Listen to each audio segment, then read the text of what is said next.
Hari igihe wigeze kumva gusenga bikubangamiye? Ese wigeze kumva wabuze imbaraga zo gufata Bibiliya cyangwa gufunga amaso ngo uvugane n'Imana? Ese hari ubwo wigeze kumva ko gusenga ari nk'imihango gusa cyangwa se ari ibintu bigomba gukorwa mu gihe ufite ibibazo bikomeye?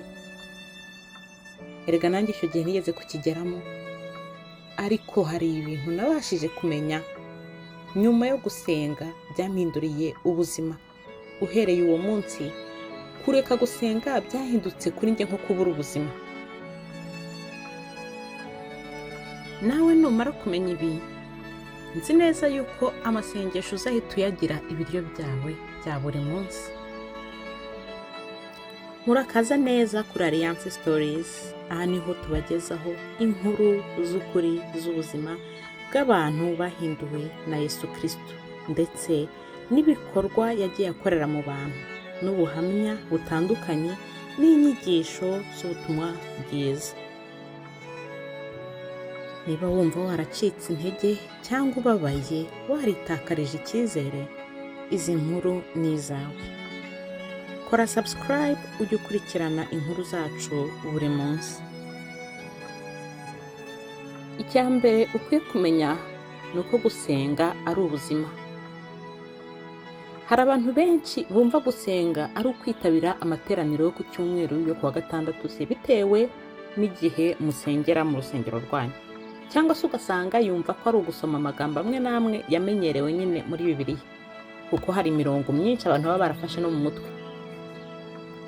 Ariko reka nkubwize ukuri, gusenga ni ukuganira n'Imana mu buryo bwawe bwihariye.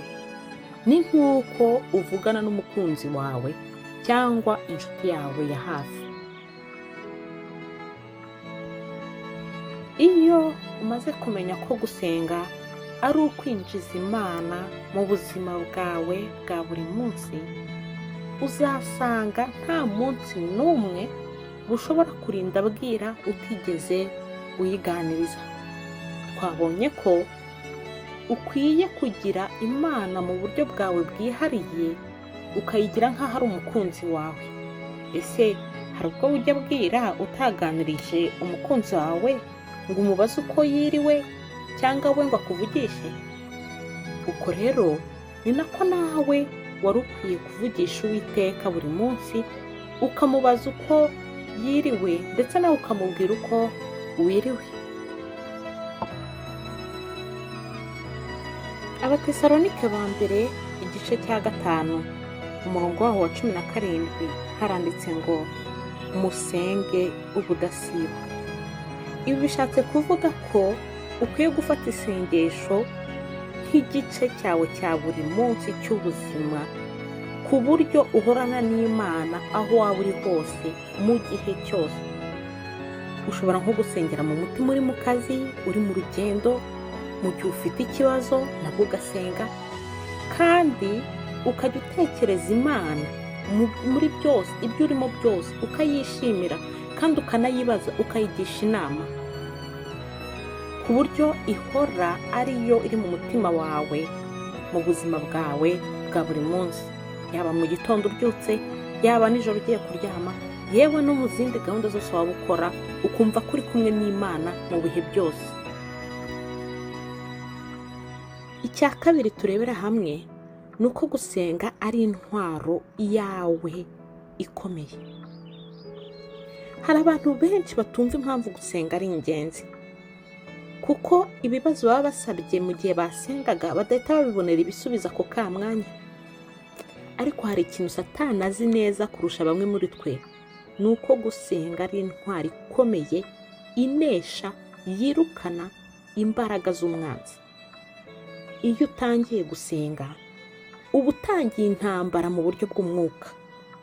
Iyo uhagaritse gusenga, uba uciye intege ingabo zawe zakurwaniriraga. Reka turebere hamwe umurongo wa 16 wo muri Yakobo igice cya 5, aho havuga ngo mwaturirane ibyaha byanyu kandi musabirane kugira ngo mukizwe. Aha rero niho nshaka kumva neza ngo gusenga k'umukiranutsi kugira umumaro mwinshi iyo asenganye umwete.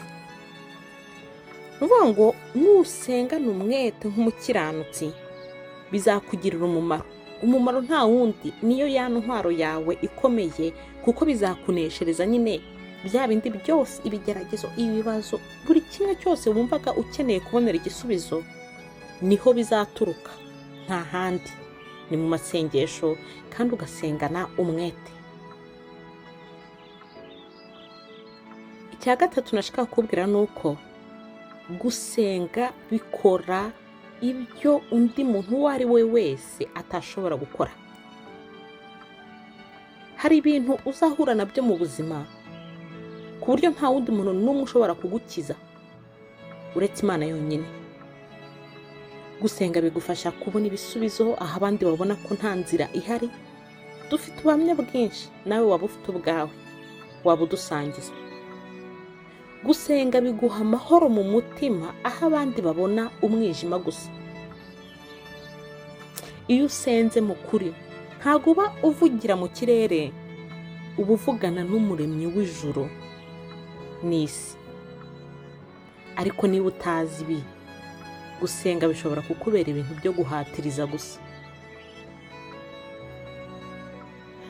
Umva ko muri Matayo 18 umurongo wabo wa 19 habivugaho ngo, kandi ndababwira yuko ababiri muri mwe nibahuza umutima mu isi wo kugira icyo basaba cyose bazagikorerwa na Data wo mu ijuru. Wumvishe ko gusenga bifite ibyo bikora bidafitwe n'undi wabikora?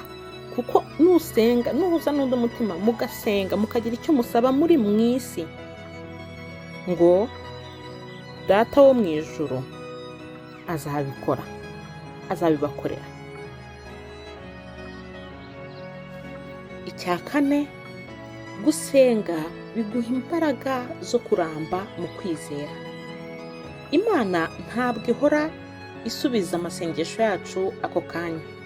Ibibazo twayituye, ibyo dukeneye, ntabwo ihita ibiduha ako kanya.